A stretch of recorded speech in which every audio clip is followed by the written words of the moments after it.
On voit des images actuellement, Emmanuel, hein, de manifestants, semble-t-il, anarchistes, mais pas seulement, qui protestent assez violemment contre l'élection de Donald Trump à New York Avenue à Washington. Il y a une intervention de police, comme on l'a vu. On a vu la police disperser la foule à coups de canon à eau.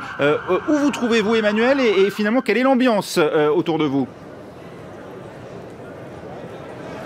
Bah écoutez, je suis pas très loin de là où ça se passe, effectivement. Alors jusqu'à maintenant, l'ambiance était très calme, mais effectivement, on a eu ces échauffourées qui, semble-t-il, ont duré très peu de temps, hein, qui ont duré très peu de temps, ça je peux vous le dire. Il y a eu, il y a maintenant 2 ou 3 minutes, 2 explosions qui, semble-t-il, étaient des gaz lacrymogènes qui ont été utilisés. C'est en tout cas l'impression que ça donnait de là où je suis, à quelques dizaines de mètres de l'endroit où ces échauffourées se passaient.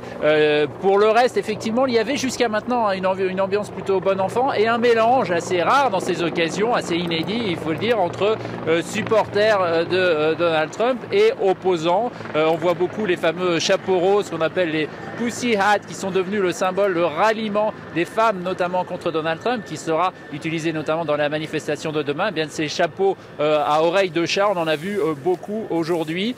Ici déjà, des panneaux s'opposant à Donald Trump, et puis évidemment les supporters de Donald Trump qui, eux, vont vers le mall, là où ils pourront assister à la cérémonie de tout à l'heure à midi. Pour ce qui est de ces échauffourées, c'est pour l'instant assez sporadique, hein, assez dispersé. Quelques groupes de quelques dizaines d'individus, vous l'avez dit, sans doute anarchistes, en tout cas c'est comme ça qu'ils se présentent. Et puis vous voyez peut-être derrière moi des forces de l'ordre qui sont là en très grand nombre, hein. On a 28 000 policiers, forces de l'ordre de toute nature, qui sont à Washington pour assurer la sécurité à la fois des manifestants, évidemment, contre d'éventuelles menaces terroristes, et puis aussi s'assurer que les opposants, les protestataires, les gens qui protestent restent finalement confinés là où ils doivent être, à quelques dizaines, centaines de mètres de l'endroit où se déroulent les cérémonies.